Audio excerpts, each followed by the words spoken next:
जोहार साथियों, आप सभी को झारखंड नोटबुक चैनल में हार्दिक स्वागत है। आज से हम लोग मैथ का क्लास रेगुलर बेसिस पर स्टार्ट कर दिए हैं। तो मैथ का आज के सेशन में हम लोग जियोमेट्री पोर्शन को स्टार्ट कर रहे हैं। किसको? जियोमेट्री को। और जैसे ही जियोमेट्री आपका खत्म होगा तो अर्थमेटिक पोर्शन भी आपको कंप्लीट करा दिया जाएगा। ये जो भी सेशंस आप देखेंगे यूट्यूब चैनल पर आपको कम्प्लीटली फ्री ऑफ कॉस्ट मिलेगा। साथ ही इसका पीडीएफ आपको टेलीग्राम ग्रुप में मिल जाएगी। तो चलिए आज का सेशन की शुरुआत करते हैं। और हम लोग ज्योमेट्री सेक्शन में सबसे पहले जिस चीज़ के बारे में हम लोग पढ़ेंगे वो क्या आपका स्क्वायर के बारे में। तो आप कहीं और भी पढ़े होंगे स्क्वायर के बारे में, बट टीचिंग एग्जाम में जिस प्रकार से क्वेश्चंस पूछे जाते हैं, जो भी पॉइंट आपको याद करने रहते हैं, वो थोड़ा सा अलग होता है। ये चीज़ आप जब डीएलएड या बीएड कर रहे होंगे तो भी आप ध्यान दिए होंगे कि मैथ का जो पोर्शन है वो थोड़ा सा बाकी कम्पिटिटिव एग्जाम से हटकर है, अलग है। ये चीज़ें आपको सिर्फ और सिर्फ टीचिंग एग्जाम में जो एक्सपर्ट है वे बता सकते हैं आपको। जैसे कि आप केवीएस का एग्जाम का क्वेश्चन पेपर देखेंगे, सीटेट का पेपर देखेंगे, जेटेट का पेपर देखेंगे, तो मैथ का जो एक टच होता है, जो फिनिशिंग टच होती है टीचिंग एग्जाम के लिए, वो थोड़ा सा हटकर होती है। और कुछ एक दो पॉइंट ऐसी होती है जो बाकी कम्पिटिटिव एग्जाम से थोड़ा सा अलग चीज़ें आपको याद रखनी पड़ेगी। तो उसी सिलसिले में चलिए आज हम लोग स्टार्ट करते हैं वर्ग से। स्क्वायर को हिंदी में वर्ग कहते हैं, हिंदी इंग्लिश दोनों को साथ में लेके चलेंगे तो कोई भी दिक्कत नहीं आएगी। सबसे पहले हम लोग स्क्वायर का डायग्राम बना लेंगे। तो स्क्वायर का आप डायग्राम बनाएंगे तो आप लोग देखेंगे कि स्क्वायर जो होती है एक चतुर्भुज होती है। क्या होती है? एक चतुर्भुज। आप ये पूरा सीधा लाइन होगा, यहाँ पर डायग्राम में थोड़ा सा आपकी इधर उधर दिख सकती है, बट ये क्या, ये आपका जो डायग्राम सामने दिख रहा है ये आपका क्या है? स्क्वायर है, वर्ग है, एक प्रकार का चतुर्भुज है। तो स्क्वायर के बारे में पहला पॉइंट आपको याद रखना है कि स्क्वायर जो होती है, वर्ग जो होती है, एक चतुर्भुज होती है। क्या होती है? एक चतुर्भुज। वर्ग एक ऐसा आकृति है जिसका चार भुजा होती है। चतुर्भुज किसे कहते हैं? जिसकी चार भुजा होती है उसे हम लोग चतुर्भुज के नाम से जानते हैं।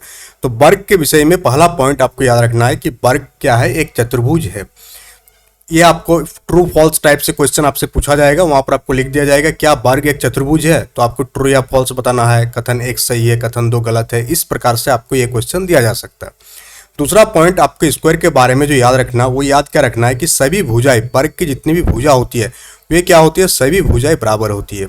तो आपको हम लोग लिख के दे रहे हैं, हिंदी इंग्लिश दोनों में लिखेंगे यहाँ पर। तो सभी भुजाएं क्या होती है? बराबर। सभी भुजाएं बराबर, यानी कि all sides are equal. All sides are equal in length. All sides are equal in length. ये आपको दूसरा पॉइंट हो गया। किसके बारे में? वर्ग के बारे में, कि वर्ग एक चतुर्भुज होती है। और दूसरा पॉइंट कि सभी भुजाएं बराबर होती है। इस वर्ग का हम लोग पहले नामकरण कर देते हैं। जैसे हम लोग नामकरण कर दिए ए बी सी और D. A B C D क्या है? एक वर्ग है। अगर आपको लिखने बोला जाए कि एक वर्ग को आप किस प्रकार से लिखेंगे, तो आप कैसे लिखेंगे कि आप पहले इस टाइप का एक साइन दे सकते हैं और फिर नामकरण के हिसाब से ए बी सी डी आप लिख सकते हैं। ये हो गया आपका दूसरा पॉइंट। उसके बाद वर्ग का चारों भुजाएं बराबर होती है, उसको आप किस प्रकार से लिख सकते हैं? जैसे ए बी बराबर बी सी बराबर सी डी बराबर ए डी। ये आप इस प्रकार से आपका लिखने का शैली होगा, लिखने का स्टाइल होगा। तीसरा पॉइंट आपको याद रखना है कि वर्ग का जितने भी कोण होती है, वर्ग का जितने भी एंगल्स होती है, वर्ग का जितना भी एंगल होता है, खाली पेन का कलर हम चेंज करते हैं, वर्ग का जितने भी कोण होती है, यहाँ पर आपको एक कोण दिख रहा है, ये आपको एक दूसरा कोण दिख रहा है, यहाँ पर एक आपको तीसरा कोण दिख रही है। चार कोण है वर्ग के अंदर, वो चारों कोण समान होती है। वो चारों कोणों का जो मान होती है कितना डिग्री करके होती है? 90 डिग्री। कितना होती है? 90।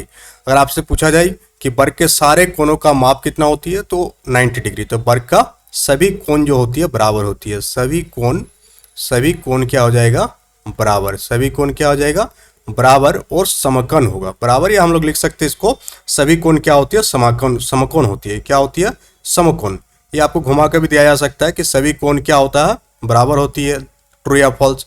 या सभी कोण समकोण होती है, यानी कि एंगल ए बराबर एंगल बी बराबर एंगल सी बराबर एंगल डी इक्वल टू हम लोग क्या लिख सकते हैं? 90 डिग्री। ये आपका निकल के आ गया कितना पॉइंट? तीसरा पॉइंट किसके बारे में? वर्ग के बारे में, स्क्वायर के बारे में, जो आपको याद रखना है। जैसे जैसे आपका सेशन कंप्लीट होते जाएगा, आपको जैसे कि पहले क्लास में हम बताए थे, पहले बेसिक बताएंगे, फिर उसका एवरेज आपको कॉन्सेप्ट बताएंगे, फिर आपको एडवांस लेवल का क्वेश्चन करा देंगे। तो आप निश्चिंत रहिए। अब आपको दूसरा पॉइंट वर्ग के बारे में जो याद रखना है, फोर्थ पॉइंट वर्ग के बारे में, फिर हम लोग एक वर्ग यहाँ और बना लेंगे ताकि आपको बार बार डायग्राम की इधर उधर ना करना पड़े और देखने में सुविधा हो, और आपका जो नोट्स बन के तैयार होगा वो भी एक बेहतर नोट्स बन के तैयार होगी। यहाँ पर आपको जो आई थिंक फोर्थ पॉइंट है। फोर्थ पॉइंट क्या है? फोर्थ पॉइंट है कि वर्ग में क्या होती है? विकर्ण होती है। पर हम लोग नामकरण कर देते हैं फिर से इसको, ए बी सी और डी। तो वर्ग का ये जो जो आमने सामने का जो शीर्ष है, जब हम लोग मिलाएंगे तो जो लाइन मिलेगा उस लाइन को क्या कहा जाता है? उसको नाम दिया जाता है विकर्ण। इंग्लिश में उसको क्या बोला जाता है? डायगोनल। ये आपका डी भी एक विकर्ण हो गया और इधर से आपका ए सी क्या हो गया? एक विकर्ण हो गया। तो यहाँ अगर आपसे पूछा जाए कि वर्ग का विकर्ण कौन कौन सा है, तो विकर्ण यानी कि डायगोनल। यहाँ लिख देते हैं इंग्लिश में भी उसको, डायगोनल्स। डायगोनल्स।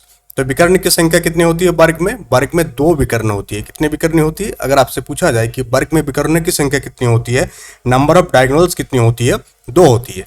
विकर्ण के बारे में आपको और एक क्या पॉइंट याद रखना है कि वर्ग का जो विकर्ण होती है वो आपस में बराबर होती है। वर्ग का विकर्ण क्या होती है? आपस में बराबर। यानी कि AC बराबर क्या हो जाएगा? BD हो जाएगा आपका। विकर्ण के बारे में आपको ये सारी चीजें याद रखना है कि वर्ग का विकर्ण जो होती है वो आपस में बराबर होती है। पहला पॉइंट वर्ग के विकर्ण के बारे में। दूसरा, ये अपने आप को बाइसेक्ट करती है, यानी प्रतिच्छेद जो कर, यहाँ पर आप देख रहे हैं मैच कर रहा है दोनों लाइन, तो यहाँ पर कुछ एंगल्स बना रही है ना, यहाँ पर एंगल्स आपको दिख रहा होगा। इसको अलग कलर से हम रिप्रेजेंट कर देते हैं। यहाँ पर आपको एंगल्स दिख रहा है। तो ये जो भी एंगल्स होती है ना, ये 90 डिग्री बनाती है। कितना डिग्री का कोण बनाती है? राइट एंगल बनाती है। कितना डिग्री का? 90 डिग्री का कोण बनाती है। यानी कि वर्ग का विकर्ण जहां पर प्रतिच्छेद करती है वे एक दूसरे को क्या करती है? बाइसेक्ट करती है, यानी कि एक दूसरे को समान भाग में विभाजित करेगी। मान लेते हैं यहाँ बाइसेक्ट पॉइंट O है। क्या है? यहाँ पर O पॉइंट है, ठीक है। तो जैसे BD लाइन है, BD आपको विकर्ण दिख रहा है, वहां पर O पॉइंट पर बाइसेक्ट हो गई, तो ये 2 बराबर भागों में विभाजित हो जाएगी। यानी कि OB बराबर क्या हो जाएगा? OD हो जाएगा। उसी प्रकार से जो आपका विकर्ण AC है, AC में आपको पॉइंट O दिख रहा है, उसको बाइसेक्ट किया तो 2 आपको मिल गया। क्या है? OA और OC। तो दोनों एक दूसरे को क्या करेगा? बराबर रूप से, बराबर एक दूसरे को समकोण पर समद्विभाजित करेगा। अगर इसको आपको लिखना होगा लाइन में, आप कैसे इसको याद रखेंगे? तो आप इस टाइप से यहाँ लिख देते हैं इसको कि वर्ग का जो विकर्ण होती है, वर्ग का विकर्ण जो होगा आपका बराबर एवं एक दूसरे को बराबर एवं एक दूसरे को समकोण पर, एक दूसरे को किस पर? समकोण पर समद्विभाजित करते हैं। समान 2 भागों में विभाजित करेगी, समकोण पर समद्विभाजित करती है। समद्विभाजित करती है। तो ये पॉइंट आपको याद रह जाएगा। ये वर्ग के विकर्ण के बारे में बहुत ही इंपॉर्टेंट पॉइंट है कि वर्ग का जो विकर्ण होती है वो आपस में बराबर होती है, साथ ही एक दूसरे को समकोण पर समद्विभाजित करते हैं। समकोण पर समद्विभाजित। 3 पॉइंट वर्ग के विकर्ण के बारे में आपका हो गया, जो आपसे पूछा जा सकता है एग्जाम में। अब एक दूसरा और पॉइंट आपको वर्ग के बारे में जो आपको जानकारी रखना चाहिए कि मान लेते हैं कि आपके पास एक वर्ग है। क्या है आपके पास? एक वर्ग। पहले यहाँ वर्ग बना लेते हैं। ये हो गया आपके पास एक वर्ग हो गया, वर्ग भी हो गया। और वर्ग के चारों भुजा पहले नामकरण कर देते हैं, A B C और D। अब आपको यहाँ क्या बोला गया है, आप देखिएगा, समझिएगा चीज़ों को कि जितने भी वर्ग का भुजा है, जो भुजा है उसका हम लोग एक मिड पॉइंट बना लेंगे। क्या बना लेंगे? एक मिड पॉइंट बना लेंगे। क्या बना लेंगे? एक मिड पॉइंट हम लोग बना लेंगे। मिड पॉइंट जैसे यहाँ बना लिए, AB का मिड पॉइंट आपका P हो गया, BC का मिड पॉइंट आपका Q हो गया, DC का मिड पॉइंट हो गया R और AD का मिड पॉइंट आपका क्या हो गया? S। ये आपको मिड पॉइंट दे दिया गया।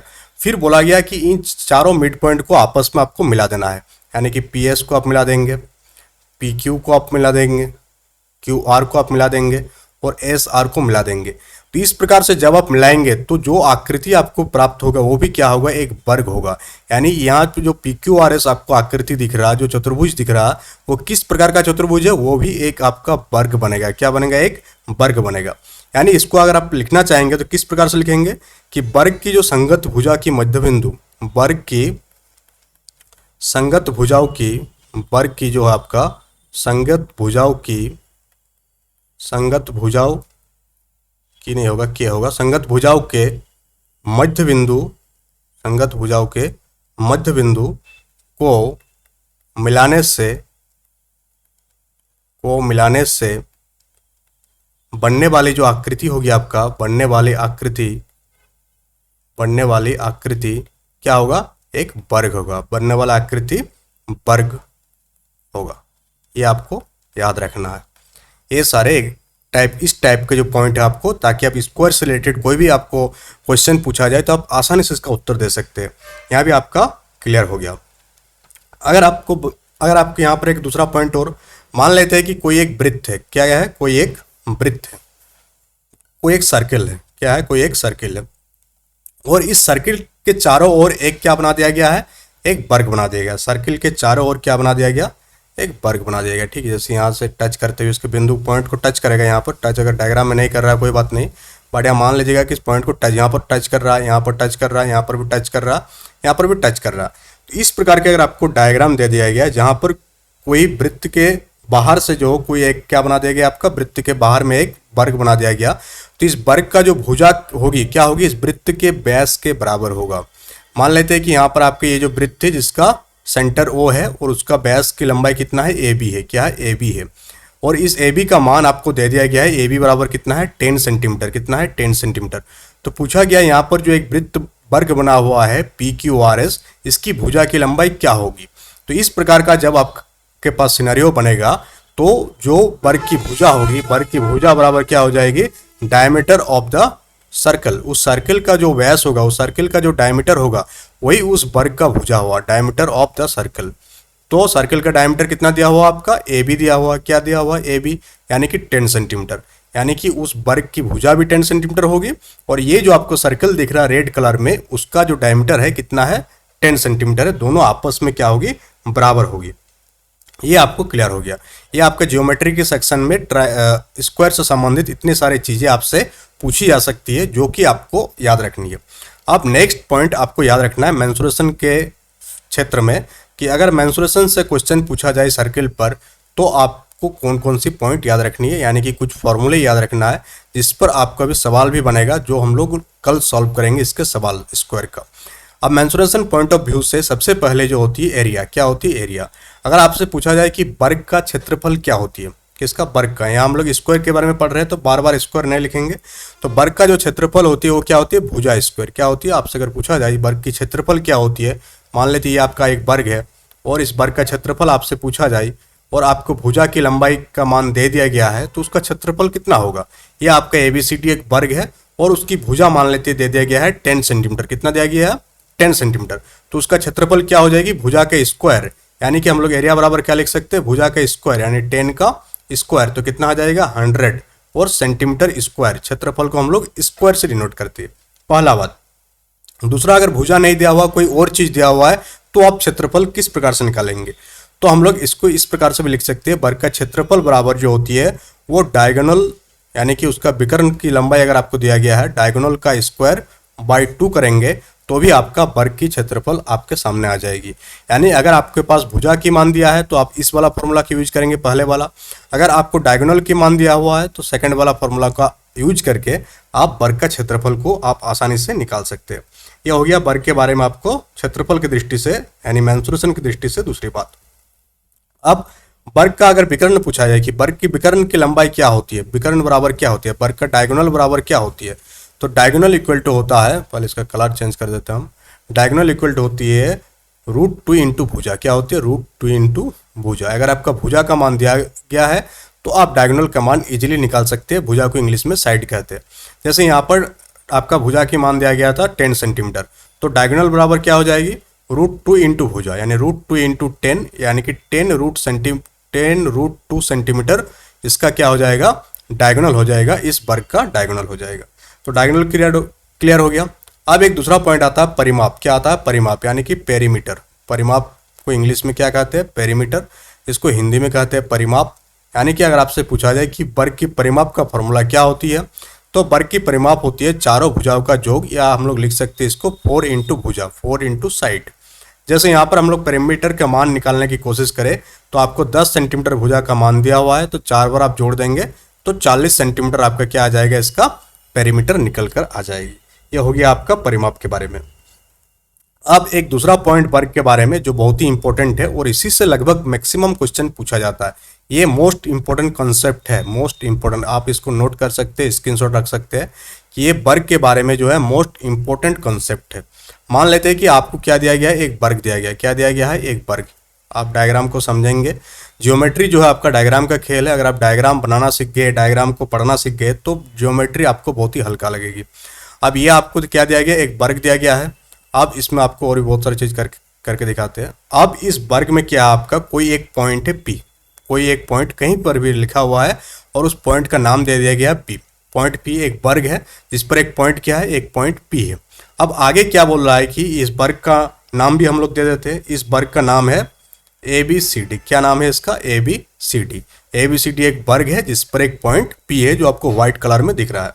फिर बोल रहा है क्या कि हम लोग P को जो है कनेक्ट कर देंगे इसके सारे वर्टिसेस के साथ, यानी कि सारे शीर्ष के साथ। D के साथ P को कनेक्ट कर देंगे, C के साथ P को कनेक्ट कर देंगे, A के साथ P को कनेक्ट कर देंगे और B के साथ P को कनेक्ट कर देंगे। तो इस प्रकार का आपका डायग्राम सामने आ जाएगी। इस केस के अंदर यानी ये P जरूरी नहीं कि यहाँ पर हो, वर्ग के अंदर कहीं पर भी ये P अगर हो तो उस केस में आपका जो समीकरण बन के आएगी वो क्या आएगी कि PA स्क्वायर, यानी कि वर्ग के भीतर जितना भी आपका लाइन दिख रहा है PA स्क्वायर, मतलब सीधा आप जाएंगे, सीधा सीधा मतलब ये वाला आपको जाना है सीधा, तो PA स्क्वायर दिख रहा है और क्या दिख रहा है PC स्क्वायर। ये आपका इक्वल टू किसके बराबर हो जाएगी? ये आपका इक्वल टू दूसरा वाला जो आपको दिख रहा है इधर से डायगोनल टाइप से आपको दिख रहा है, यानी कि PD square plus PB square. ये आपको सिंपल सा एक इक्वेशन है जो आपको वर्ग के बारे में याद रखना, और ये आपको ये एडवांस लेवल हो गया। यानी कि यहाँ तक हो सकता है कि JSSC आपको क्लास 6 to 8 वाला जो प्राइमरी टीचर है वहाँ पर आपको इससे संबंधित क्वेश्चन आपसे पूछ दिया जाए। PA square plus PC square equal to PD square plus PB square. ये आपको समझ में आ गया। तो वर्ग के अंदर इतने सारे पॉइंट आपको याद रखना है और इसी से रिलेटेड क्वेश्चंस जो है आपको कल देखने को मिलेगा जहां हम लोग कराएंगे। अब वर्ग हम लोगों का खत्म हो गया। वर्ग का जो भी कॉन्सेप्ट था, चाहे ज्योमेट्री सेक्शन से हो या आपका मेंसुरेशन सेक्शन हो, वो आपको कंप्लीट हो गया। वर्ग में इससे ज़्यादा कुछ नहीं होता है। इतना चीज़ें अगर आपको भली भांति समझ में आ गया तो कमेंट बॉक्स में कमेंट करेंगे कि स्क्वायर ऑल क्लियर। अब हम लोग नेक्स्ट टॉपिक की ओर जाएंगे। वो नेक्स्ट आपका डायग्राम क्या हो गया? नेक्स्ट आपका सबसे बढ़िया है वो क्या? आपका रेक्टेंगल। और रेक्टेंगल से संबंधित इतना ही सारी चीज़ों को हम लोग पढ़ेंगे, समझेंगे, और इससे संबंधित जो भी इंपॉर्टेंट पॉइंट होगा उसको आपको हाईलाइट करके बताएंगे, सो दैट एग्जाम में आपको कोई भी दिक्कत ना हो। तो नेक्स्ट आपका क्या पढ़ना है? आपको रेक्टेंगल के बारे में। रेक्टेंगल, रेक्टेंगल को हिंदी में क्या कहते हैं? आयत। अगर आप आयत का डेफिनेशन जानते हैं तो डेफिनेशन आप कमेंट बॉक्स में कमेंट करके लिख सकते हैं। तो आयत, आयत के बारे में सबसे पहले हम लोग आयत का डायग्राम बनाएंगे और आयत से संबंधित जितने भी कॉन्सेप्ट है उसको समझाने की प्रयास करेंगे। तो सबसे पहले हम लोग देखेंगे कि आयत, तो आयत आप बनाने की कोशिश करेंगे। ये थोड़ा बढ़िया नहीं लग रहा कलर, इसका कलर चेंज कर देते हैं, ठीक है। अब हम लोग देखेंगे आयत के बारे में। तो आयत क्या है? सबसे पहला चीज आपको जो याद रखना है कि आयत एक चतुर्भुज है। क्या है? आयत एक चतुर्भुज है। अगर आपसे कोई पूछ दिया जाए कि आयत एक चतुर्भुज क्यों है, तो आयत एक चतुर्भुज इसलिए है क्योंकि आयत में जो भुजाओं की संख्या होती है वो कितना होती है? 4। जैसे कि हम लोग देखे थे वर्ग में भुजा की संख्या कितनी थी? 4। तो जिस भी आकृति का भुजाओं की संख्या 4 होती है उसे हम लोग क्या कहते हैं? चतुर्भुज कहते हैं। और उसी प्रकार से हम लोग देख रहे हैं कि यहाँ पर भी हम लोगों का जो भुजाओं की संख्या वो कितनी है? आपका 4 है, जिसके कारण ये भी क्या है? एक चतुर्भुज है। अब हम लोग नेक्स्ट देखेंगे, हम लोग समझाएंगे इसके बारे में। सबसे पहला पॉइंट आपको याद रखना है वर्ग, यह हो गया आपका आयत, और आयत का आप नामकरण कर देंगे A, B, C और D। तो इसका सबसे पहला कि 4 भुजा होती है। पहला भुजा आपका AB हो गया, दूसरा भुजा BC हो गया, तीसरा भुजा आपका CD हो गया और चौथा भुजा आपका DA या AD हो गया। ये हो गया पहला पॉइंट कि वर्ग की भुजाओं की संख्या, जो साइड होती है, नंबर ऑफ साइड होती है, वो कितना होती है? 4 नंबर ऑफ साइड होती है। ये चारों जो भुजाएं होती है आपस में बराबर नहीं होती है, बट आमने सामने की भुजा बराबर होती है। आमने सामने की भुजा जो होती है, आमने सामने, इसका पॉइंट आपको क्या रखना है कि आमने सामने की भुजा आपस में बराबर होती है। आमने सामने की भुजा आपस में बराबर, इस पॉइंट का क्या मतलब है पहले आपको समझाते हैं, उसके बाद आप आगे बढ़िएगा। तो सब चीज क्लियर है? आप ये स्नो करते रहिएगा तो आपको समझ में आते रहेगा सारा चीज। आमने सामने की भुजा आपस में बराबर, यानी कि आपको ये जो भुजा दिख रहा है AB वाला, जो ग्रीन कलर में हम मार्क कर रहे हैं, ये जो भुजा है इसके सामने वाला भुजा कौन सी है? CD इसका सामने वाली भुजा है। CD क्या है? इसका सामने वाली भुजा है। तो आयत के डेफिनेशन के अकॉर्डिंग इसके आमने सामने की भुजा बराबर होगी, यानी कि हम लोग लिख सकते हैं AB बराबर CD। AB बराबर क्या हो जाएगा? आपका CD। उसी प्रकार से अगर आप AD वाला लाइन को देखेंगे, अगर आप यहाँ पर AD में जाएंगे और AD ये जो रेड कलर में मार्क कर रहे हैं, तो ये आपका AD दिख रहा है और इधर क्या दिख रहा है? आपको BC दिख रहा है। ये दोनों आमने सामने है, यानी कि AD बराबर BC हो जाएगा। क्या हो जाएगा? AD बराबर BC। ये चारों आपस में बराबर नहीं होगा, चारों आपस में बराबर ओनली वन केस में होगा, और वो किसके केस में होगा? वो वर्ग के केस में होगा। यानी कि AB अगर मान लेते हैं 10 सेंटीमीटर है तो आपका DC कितना हो जाएगा? DC भी आपका 10 सेंटीमीटर हो जाएगा। अगर मान लेते हैं AD आपका 6 सेंटीमीटर है तो BC भी कितना हो जाएगा? आपका 6 सेंटीमीटर है। ये हो गया वर्ग, ये हो गया आयत का पहला प्रॉपर्टी। आयत का क्या होती है, पहला प्रॉपर्टी यही हो गया कि वर्ग की आयत के आमने सामने की जो भुजा होती है आपस में बराबर होती है। आयत के बारे में जो दूसरा पॉइंट है यहीं पर लिख देते हैं ताकि नोट्स में आपको सुविधा हो। आयत के बारे में जो दूसरा पॉइंट है, दूसरा पॉइंट आपको क्या याद रखना है, दूसरा पॉइंट याद रखना है कि इसका जो कोण होती है, सभी कोण जो होती है वो समकोण होती है, सभी कोण समकोण होती है, सभी कोण समकोण होती है। एक आयत में 4 कोण है और चारों कोण क्या होगा, समकोण होगा। यानी आपको यहाँ पर एंगल ए दिख रहा है, यहाँ एंगल बी दिख रहा है, एंगल सी दिख रहा है और एंगल डी दिख रहा है। ये चारों कोण का मान जो होगी 90 डिग्री होगी। क्या होगी, राइट एंगल होगी, यानी कि 90 डिग्री होगी। और हम लोग इस प्रकार से भी बोल सकते हैं कि आयत का चारों कोण जो होती है बराबर होती है, वो सभी क्या होती है, समकोण होती है। यानी कि हम लोग लिख सकते हैं एंगल ए बराबर एंगल बी बराबर एंगल सी बराबर एंगल डी बराबर 90 डिग्री। क्या लिख सकते हैं, एंगल ए बराबर एंगल बी बराबर एंगल सी बराबर एंगल डी बराबर 90 डिग्री। यानी कि सभी कोण समकोण होती है, सारे एंगल जो होती है राइट एंगल होती है। कौन सा एंगल होती है, राइट एंगल होती है। कौन सी एंगल होती है, अगर आपसे पूछा जाए राइट एंगल होती है। ये आपको दूसरा पॉइंट वर्ग के बारे में जो हम आशा करते हैं क्लियर हो गया। यस सर, आपको समझ में आ गया। अब हम लोग आगे बढ़ते हैं और आगे फिर हम लोग एक आयत बनाएंगे और चीजों को समझेंगे। तो ये हो गया आपका एक आयत। क्या हो गया, ये एक आयत जो बन के आपके सामने तैयार हो रहा है। इधर उधर हो सकता है, दैट्स द ये आज दूसरा प्लेटफॉर्म है इसलिए इसमें जो हम लोग डायग्राम नहीं ले पा रहे हैं। जो दूसरा ऐप है उसमें हम लोग डायग्राम भी ले सकते हैं। दूसरा आपको याद रखना है कि वर्ग का जो विकर्ण, यहाँ मान लेते एक वर्ग है आयत, बार बार वर्ग आ जा रहा है, ए बी सी डी। आप इसके ये विकर्ण है, विकर्ण को हम लोग मिलाएंगे तो आप आमने सामने का जो शीर्ष है मिलाने से हम लोग को क्या प्राप्त होता है, विकर्ण प्राप्त होती है। और उस दोनों विकर्ण को हम लोग आपस में मिला देंगे, बीडी को मिला दिए और एसी को मिला दिए।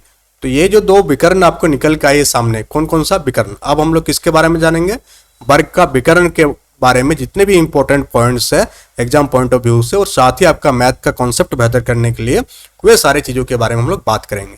तो यहाँ पर आपको अगर पूछा जाए कि एक वर्ग के अंदर, एक आयत के अंदर कितने विकर्ण होती है, तो एक आयत के अंदर विकर्ण की संख्या जो होती है कितनी होती है, 2 डायगोनल होती है और साथ ही दोनों डायगोनल आपस में बराबर होती है। यानी कि एसी की लंबाई जितना होगा उतना ही लंबाई कितना होगा, बीडी। दोनों विकर्ण क्या हो जाएगी, आपस में बराबर होगी। और साथ ही यहाँ पर ये विकर्ण आप देख रहे होंगे प्रतिच्छेद कर रहे हैं, एक दूसरे को क्या कर रहा है, प्रतिच्छेद कर रही है, एक दूसरे को प्रतिच्छेद कर रहा है, यानी कि काट रही है। किस प्रकार से काटेगी, एक दूसरे को जो है बाइसेक्ट करेगी, एक दूसरे को क्या करेगी, समान 2 भाग में डिवाइड करेगी, समद्विभाजित करेगी। क्या करेगी, जो प्रतिच्छेद होगी वो समद्विभाजित करेगी। ये क्या करेगी, समद्विभाजित, यानी ये बाइसेक्ट होगा। क्या होगा, बाइसेक्ट, यानी कि वे लोग जो जहां कट कर रही है आपस में बराबर होगी। जैसे एसी के केस में, एसी विकर्ण के केस में ओ जहां पर कटिंग पॉइंट है आपका, तो ओ ए बराबर ओसी हो जाएगा, ओ ए बराबर क्या हो जाएगा, ओसी हो जाएगा। बीडी के केस में क्या हो जाएगा, O B equal to OD हो जाएगा। क्या हो जाएगा, O B equal to OD. तो ये विकर्ण के बारे में आपको दूसरा पॉइंट कि वर्ग आयत का दोनों विकर्ण आपस में बराबर होती है और साथ ही दोनों विकर्ण जो प्रतिच्छेद करती है वे एक दूसरे को किस प्रकार से काटती है, समान 2 भाग में काटती है, यानी कि बाइसेक्ट करती है, यानी कि समद्विभाजित करती है। ये विकर्ण के बारे में सेकंड पॉइंट। अब विकर्ण के बारे में थर्ड पॉइंट आपको जो याद रखना वो क्या है कि जहां जिस पॉइंट पर बाइसेक्ट कर रही है वहां पर कितना डिग्री का एंगल बनाएगी, वहां पर एक कुछ एंगल बनते हुए आपको दिख रहा होगा। उस एंगल का मान क्या होगा, उस एंगल पर क्या मान होगा आपका। जैसे कि हम लोग वर्ग में देखे थे कि जब काट रहा था तो वो समकोण बना रही थी, बट यहां पर जो आपका हो जाएगा, जो आयत होगा, आयत में आपका राइट एंगल नहीं बनाएगी। ये बहुत कोई मिसअंडरस्टैंडिंग कर जाता है, यहाँ पर समकोण नहीं बनाएगी। जहां पर काटेगा एंगल, जहां कट रहा, दोनों विकर्ण आपस में प्रतिच्छेद कर रहा है, वहां पर समकोण नहीं बनाएगा। क्या नहीं बनाएगा, समकोण नहीं बनाएगा। ये चीज आप याद रखिएगा। बहुत कोई यहीं पर मिसअंडरस्टैंडिंग कर जाता है कि वर्ग का जो विकर्ण होती है आपस में समद्विभाजित करती है, वो समकोण पर करती है, बट आयत के केस में ये लागू नहीं होगा।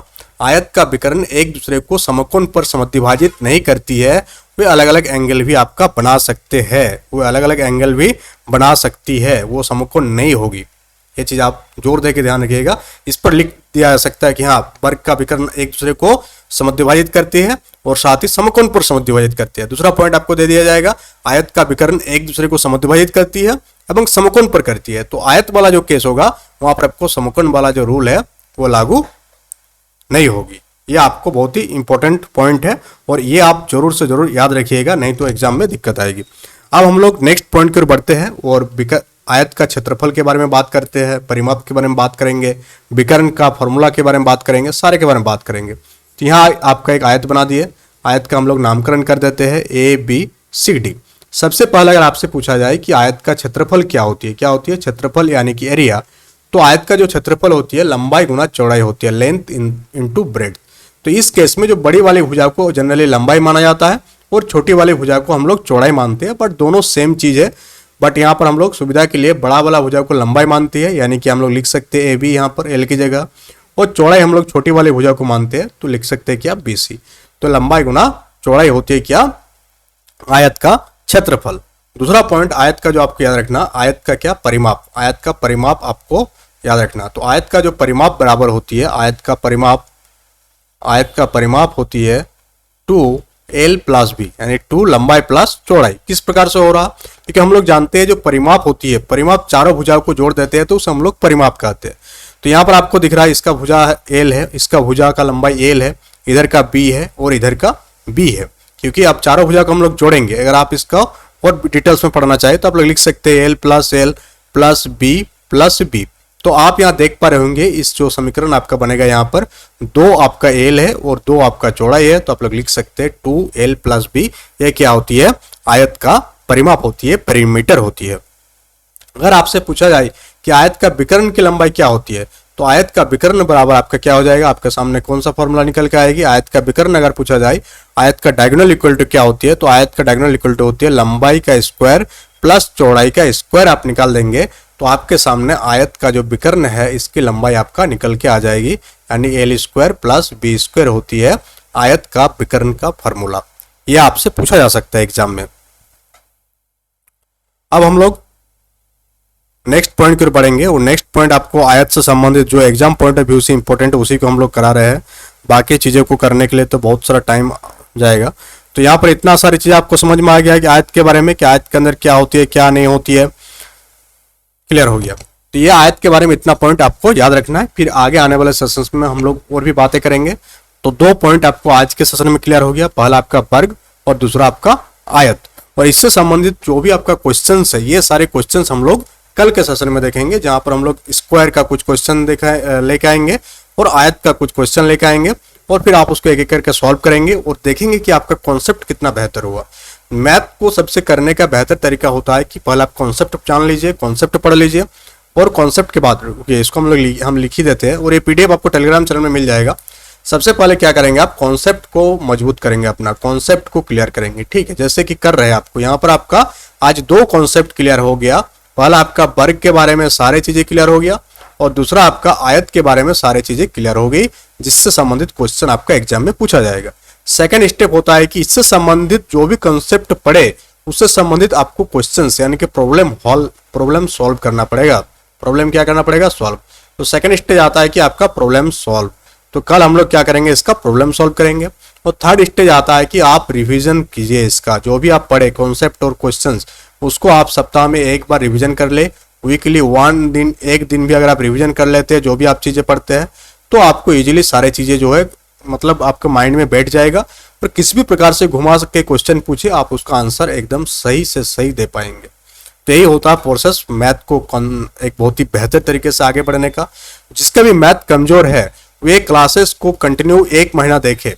हम नहीं बोल रहे कि आपका 7 दिन में सही हो जाएगा, 15 दिन में सही हो जाएगा, बट 1 महीना तक कंटिन्यू आप क्लासेस को देखते रहिए। आप 1 महीना बाद अपने अंदर मैथमेटिकल स्किल जो होती है, आपका जो गणितीय तार्किक क्षमता होती है, मैथमेटिकल स्किल्स, उसमें जो है आपका सुधार आएगा, गणितीय स्किल में आपका सुधार आएगा। सॉरी। और सारे चीज़ों जो भी चीज़ें हैं आपको धीरे धीरे पता चलती जाएगी। This is one of the best platform for the teaching exams. Jharkhand notebook channel के साथ आप जुड़ जाइए, और इसका जो PDF है हम टेलीग्राम चैनल में इसको शेयर कर देंगे। तो that's all for today. Thank you for attending this session, and last जोहार झारखंड।